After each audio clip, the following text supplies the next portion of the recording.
할렐루야. 오늘 말씀은 시편 105편 31절부터 45절까지 말씀입니다. 자, 31절을 먼저 보면 여호와께서 말씀하신즉 파리 때가 오며 저희 사경에 이가 생겼도다 그랬어요. 원문에는 여호와께서라는 말이 없고요. 그분이 말씀하셔서 파리 때가 왔으며 저희 사면으로 이가 생겼도다 이렇게 되어 있습니다. 이스라엘 백성들이 애굽 땅에서 출애굽할 때 하나님께서는 그 땅에 10가지 재앙을 내리셨습니다. 이 재앙의 주체가 하나님이십니다. 하나님께서 말씀을 하셨어요. 그러자 어떤 일이 벌어졌느냐? 파리떼가 몰려왔어요. 그리고 온 사방에 이가 생겼어요.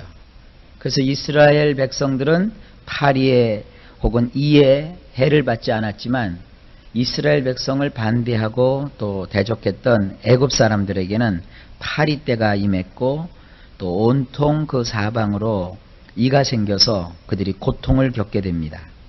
32절입니다. 비 대신 우박을 내리시며 저희 땅에 화염을 내리셨도다. 원문은 이렇게 되어 있습니다. 우박을 비처럼 그분이 내려주셨다. 그래서 저희 땅에 또한 화염으로 하나님께서 내리셨다. 이렇게 되어 있어요. 그래서 하나님께서는 그 땅을 또 우박으로 치셨습니다. 그 우박으로 치셨으므로 어떤 일이 벌어졌습니까? 우박이라고 하는 것은 아주 더운 날에 내리는 하늘에서 떨어지는 얼음덩어리예요. 그 얼음덩어리가 떨어져서 다 된 곡식들이 다 낙화가 돼버리죠. 꽃도 떨어지고 또 열매도 떨어지고 잎사귀도 다 구멍이 나서 못 쓰게 됩니다. 그래서 아주 하나님께서는 천재지변을 일으키셔가지고 우박으로 말미암아 그 땅이 온통 다 상하게 되었습니다. 그리고 거기에다가 또 하늘에서 불을 내려주셨어요. 우박이 떨어져서 가까스로 지은 농사를 다 망치게 되었고 그리고 망쳤던 농사뿐만 아니라 그 땅에 있는 것을 불을 보내셔가지고 불로 또 다 태워버리셨다는 거예요. 그뿐만 아닙니다.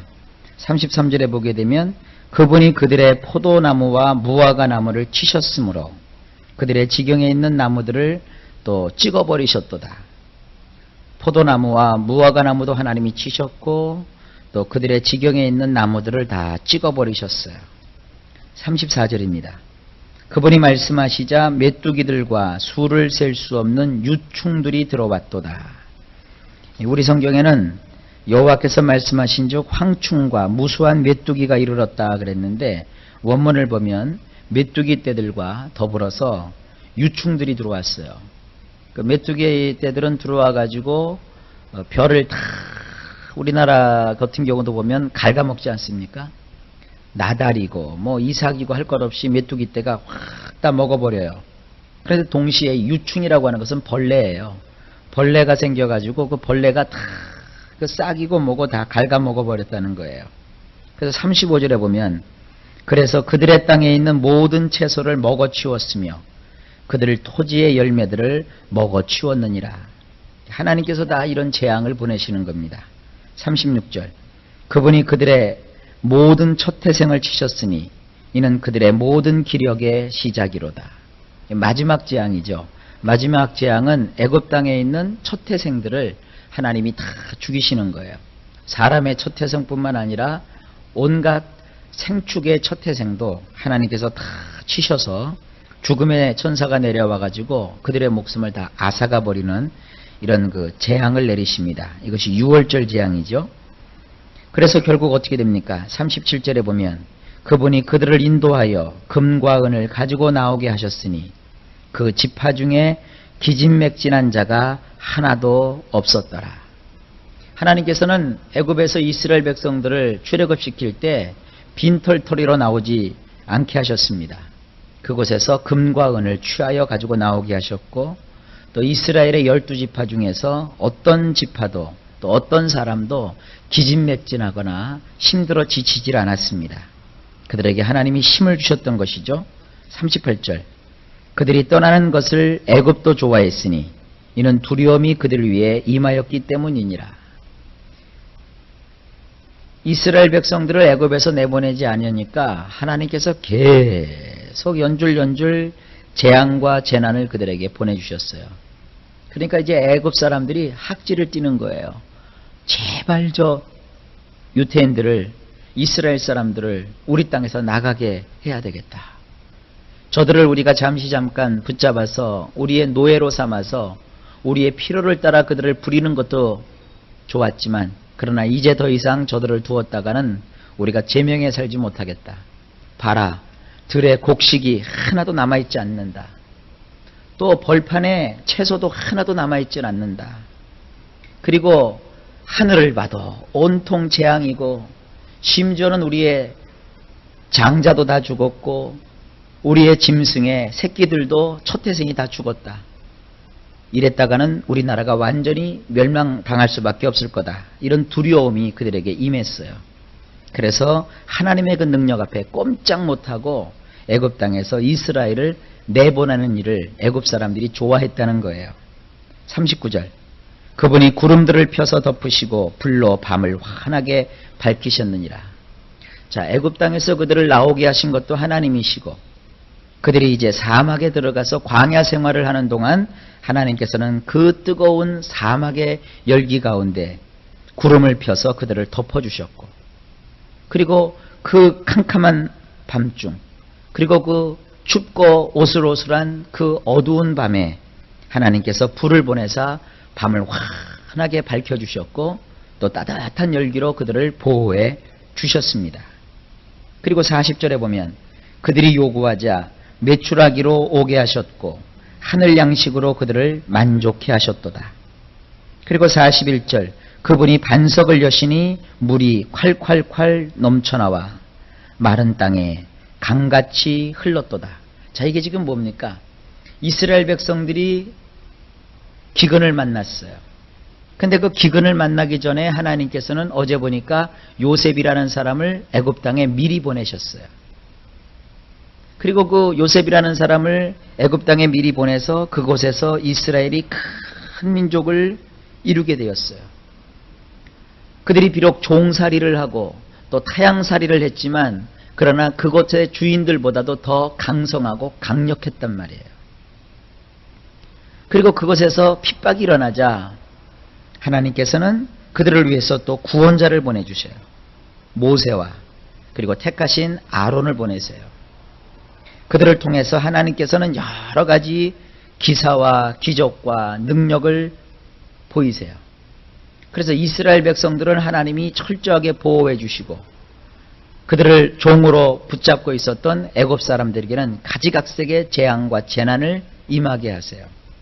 그래서 결국 애굽 사람들이 이스라엘 사람들을 다 놓아주게 해요. 놓아줄 때도 그냥 맨입으로 놓아준 게 아니었죠. 금과 은을 주어 내보내게 되었다고요.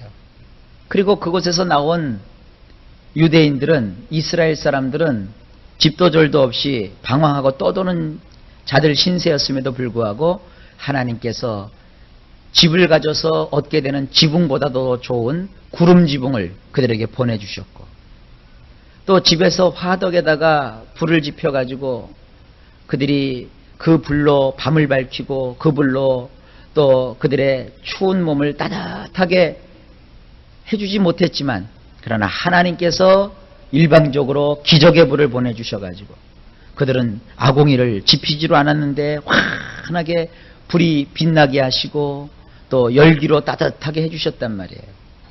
그리고 그들이 먹을 것이 없자 하나님께서는 메추라기를 보내주셨고, 또 그들이 목이 마르자 하나님은 또 도무지 상상조차도 못할 반석을 쳐서 그곳에 물이 강물처럼 흘러나오게 하셔서 그들을 배부르게 먹이워 주셨고 마시게 하셨고, 또 물이 갈아여 고나지 않도록 주님이 해주셨단 말이에요. 이게 뭡니까? 우리 예수 믿는 사람들은 세상 사람들과 사는 방법이 달라요. 세상 사람들은 통장에 돈이 잔뜩 들어있어야 만족해요.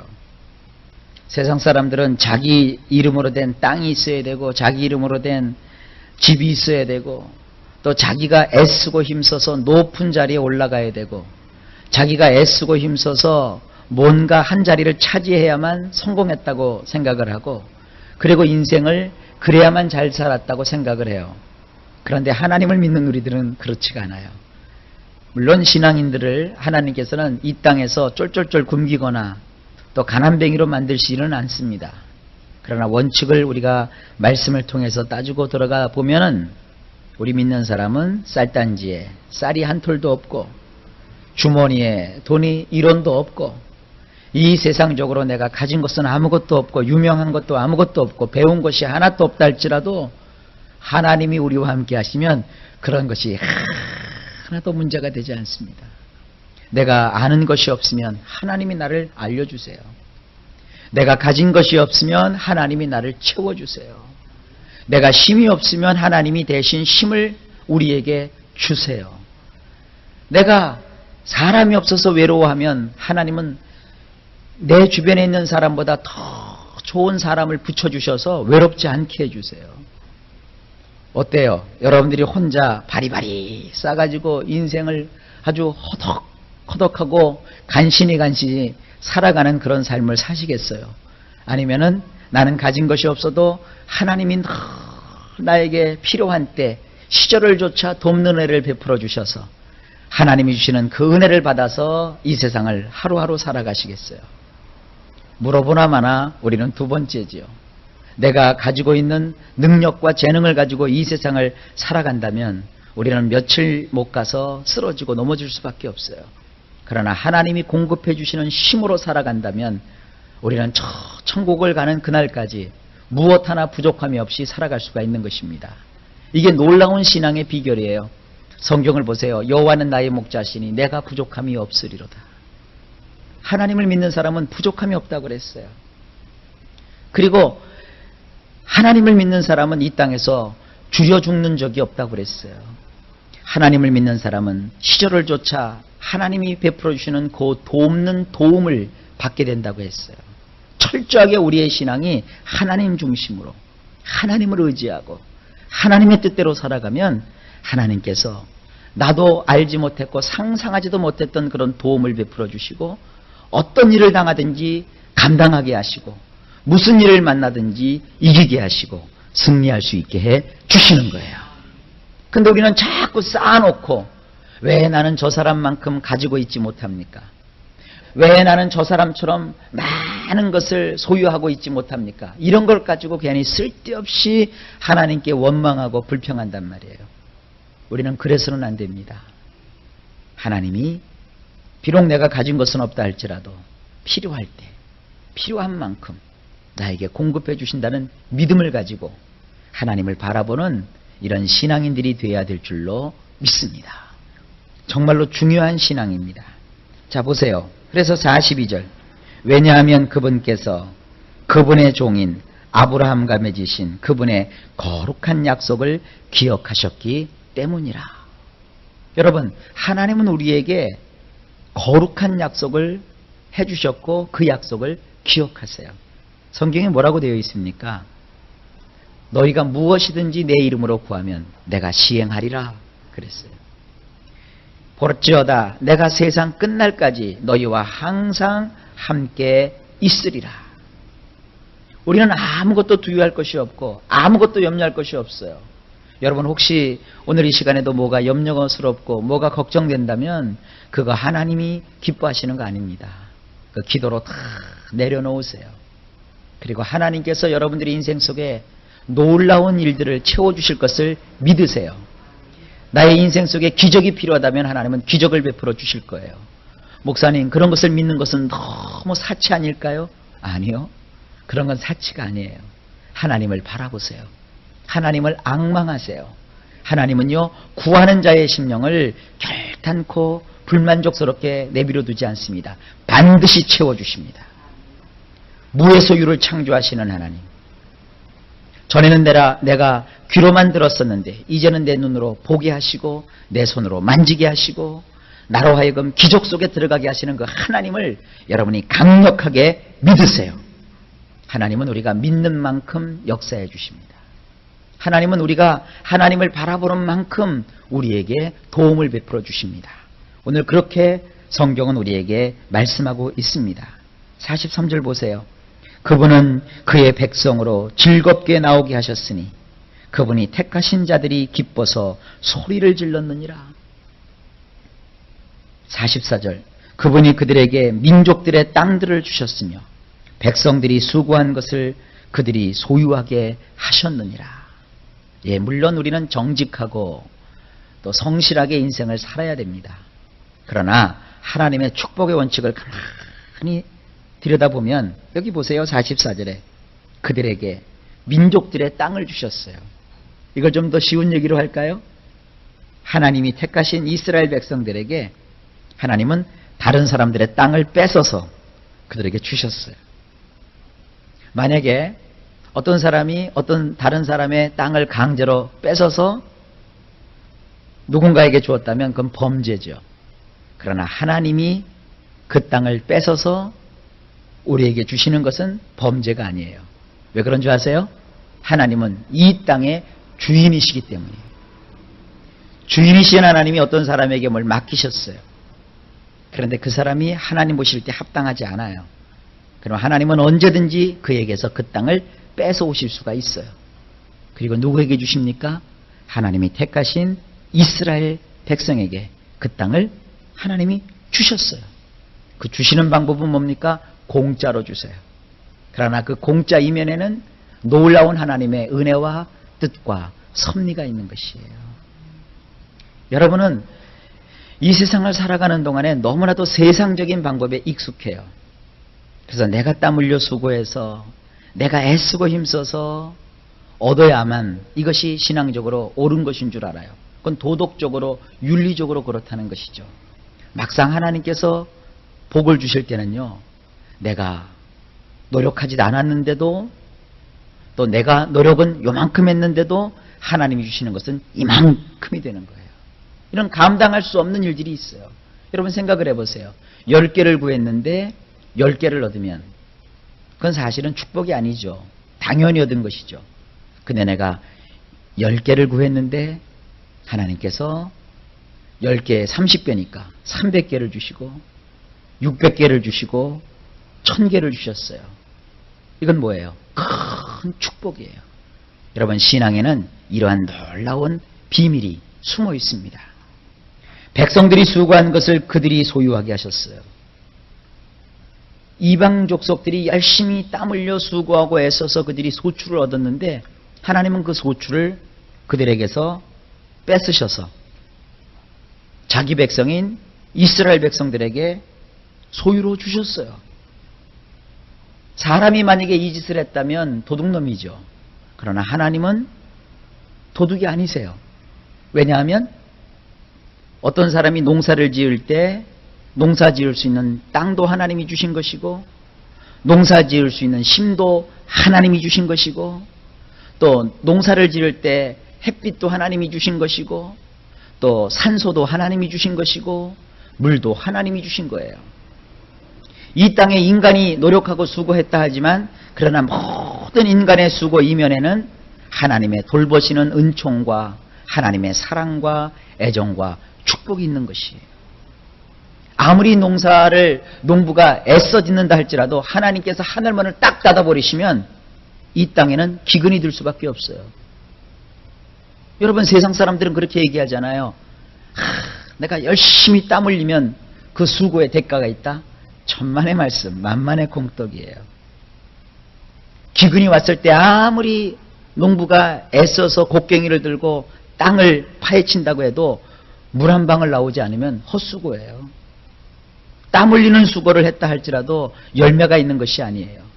뭐가 있어야 돼요? 땀 흘리는 수고 외에 하나님이 복 주시는, 하나님이 주시는 축복이 있어야 되는 거예요.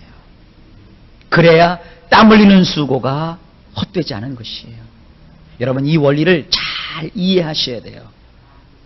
성도들이 아침부터 밤늦게까지 애쓰고 힘쓰는 거 그 박수를 쳐줘야 될 일이에요. 하지만 하나님의 축복을 받는 일을, 하나님의 은총을 받는 일을 소홀히 하면 그 수고는 헛된 거예요.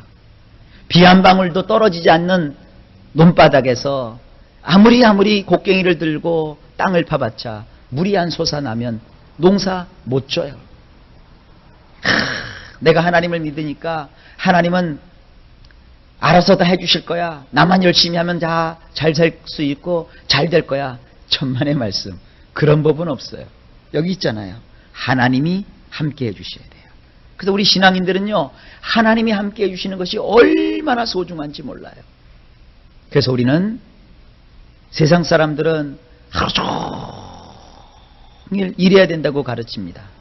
심지어 이런 얘기도 듣죠. 야, 너 하루 벌어서 하루 먹고 사는 놈이 주일날이라고 교회 가서 그렇게 세상 사람들 그러더라고요. 나자빠져 있으면. 우리가 교회 가서 나자빠져 있어요? 나자빠져 있으면 돈이 나오냐, 밥이 나오냐, 이 바보 같은 XX야. 그리고 우리 신앙을 막 무시해요. 예, 우리 그런 무시 당할 수도 있어요. 왜냐하면 세상 사람들은 이 법을 모르기 때문이에요. 저 하늘이 무너져 내려도, 당장 내가 먹을 것이 없어도, 또 그 누구도 나를 알아주지 않는다 할지라도 내가 구원의 복음을 깨닫고 예수를 믿게 됐으면 나는 저 하늘이 무너져도 하나님께 예배를 드리러 나오는 거예요. 여러분, 돈이 막 남아서 11조 드립니까? 아니에요. 얼마나 그 돈 한 푼 버는 것이 아깝고 힘듭니까? 그런데도 우리는 하나님의 복 주시는 복의 원리를 알기 때문에 하나님 앞에 어떻게 해요? 구차한 중에서도 내가 하나님께 11조를 드리고 감사 생활을 하는 거예요. 심지어는 목사가 11조를 가르친다고 어떤 사람은 이렇게 입이 나왔어요. 왜 그러느냐? 가난한 사람을 목사가 착취한대요. 여러분, 부유하다고 해서 11조 드릴 수 있는 거 아닙니다. 가난한 사람들을 목사가 인간적인 마음으로 봐준다고 아이고 가난하니까 11조 드리지 마세요. 가난하니까 그냥 대충대충 섬기세요. 물론 때로 목사가 너무 인간인지라 연약하고 불쌍해서 아유, 그럼 믿음이 올 때까지 좀 기다립시다. 이렇게 해줄 수 있어요. 그러면서도 목사는 돌아서서 하나님, 그 성도가 11조를 드릴 수 있는 믿음을 주세요. 이렇게 기도를 해요. 왜 그런 줄 아세요? 가난하다고 하나님 봐주시는 거 없어요. 가난한 사람은 지금 없어서 부족하지요. 부자들도요, 돈 쓸 일은요 더 많아요.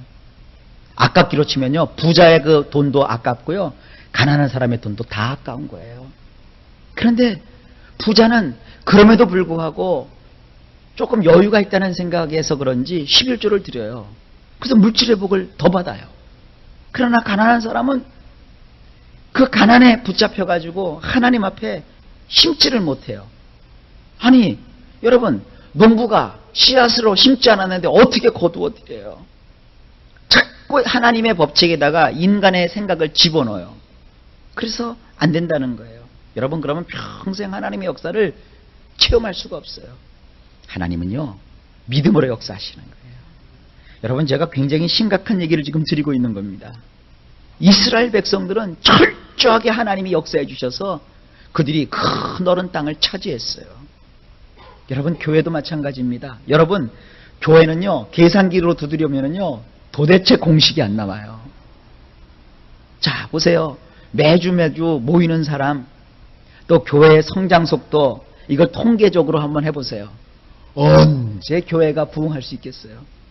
그러나 그렇지 않아요. 하나님 앞에 매달려서 기도하고 호소하고 간구하고 하나님 뜻대로 교회가 살아가고, 교회가 어렵지만 이웃교회를 도와주고 선교사를 도와주고 하나님이 기뻐하시는 일을 계획하고, 그리고 끊임없이 절망치 않고 의를 베풀어 주실 하나님을 바라보고 간절히 애쓰고 기도하면 하나님이 우리가 상상할 수 없는 일들을 베풀어 주시는 거예요. 개인도 그렇고 교회도 그렇고 우리의 모든 삶 속에는 하나님이 함께해 주셔야 되는 거예요. 그러니까 여러분들 이거 잘 들으셔야 돼요. 여러분, 오늘도 여러분 주머니를 뒤적뒤적거리면서 나는 왜 이렇게 없어? 여러분 주변 환경을 보면서 나는 언제나 이런 복을 받을까? 그러지 마세요. 하나님 앞에 제대로 해보세요. 기도 생활, 말씀 생활, 그리고 헌신하는 생활. 내가 드릴 물질이 없으면 몸으로라도 하나님께 한번 희생을 해보고 헌신을 해보세요. 하나님 마음을 막 찡하게 여러분들이 좀 감동을 시킬 정도로 애써보세요. 그러면 하나님이 어떻게 하시느냐 하면 기적을 일으켜 주세요. 저는 지금도 목회를 하면서 원칙이 있어요. 저는 목회하면서 절대로 감사패를 안 줘요. 상장도 안 줘요. 그리고 사석에서는 성도들을 칭찬해 주는 일이 있다 할지라도 강단에서는 제가 칭찬을 거의 안 해요. 해본 적이 없어요. 그래도 자꾸 옆에서 누구 좀 칭찬해 주세요. 칭찬해 주시면 어쩌다 한번 제가 해요. 왜 그런 줄 아세요? 이 땅에서 여러분 칭찬받아 버리면 하나님이 주실 칭찬이 하나도 없어요. 이 땅에서 여러분들이 인정을 받아 버리면 하나님은 여러분들에게 아무것도 안 해주세요. 우리 예수 믿는 사람은 빛도 없이 이름도 없이 그저 하나님의 영광을 위해서 애쓰고 힘쓸 때 하나님이 그 중심을 보시고 역사해 주시는 거예요. 제가 그걸 많이 봤어요. 그런데 오늘날 기독교인들은 그런 거룩한 신앙인의 야성을 다 잃어버렸어요. 누가 자기를 알아주지 않으면 가다가 멈춰요. 누가 자기를 인정해 주지 아니하면 속상해해요. 이렇게 자꾸 하다가 주변을 자꾸 봐요. 여러분 그러면 안 돼요. 신앙인은 오로지 예수님만 바라보고 줄기차게 나가는 거예요. 전진하는 거예요. 그러면 하나님께서 역사해 주세요. 45절 말씀입니다. 이렇게 하심은 그들이 그분의 율례를 지키며 그분의 율법들을 순종하도록 하려는데 있도다. 할렐루야. 요거예요. 이게 축복의 비결이에요. 그분의 율례를 지키는 거예요. 그분의 율법들을 순종하는 거예요. 여러분 이 율례와 율법이라고 하니까 여러분들은 꼭 십계명 또 구약의 무슨 율법만 생각하는데 생각해 보세요. 첫째가 뭐예요? 나 외에 다른 신을 내게 있게 말라. 너는 하나님의 이름을 망령되이 일컫지 말라. 이게 다 십계명이 연결이 되거든요. 그것이 하나님의 종 엘리야 때, 엘리사 때 그런 일들이 많았어요. 한 과부가 있었는데 자식과 더불어 조금 남은 밀가루 그거 가지고 조금 한 방울 남은 기름 그걸 가지고 떡을 해가지고 먹고 죽으려고 했어요. 근데 그 집에 말이죠. 하나님의 종이 당도해 왔어요. 그 남은 밀가루 그거 갖다가 반죽해 갖고 나 배고프니까 빨리 떡을 해서 갖고 와라. 하나님이 나를 네 집에 보내셨다. 그러니까 이 과부가 두 말도 하지 않았어요. 변명도 하지 않았어요. 마지막 남은 밀가루 톡톡톡톡 털어가지고 주의 종을 대접했어요. 그때 어떤 일이 벌어져요? 가뭄이 다 끝날 때까지 통에 밀가루가 떨어지지 않고 병에 기름이 떨어지지 않는 축복이 그 가정에 일어났어요.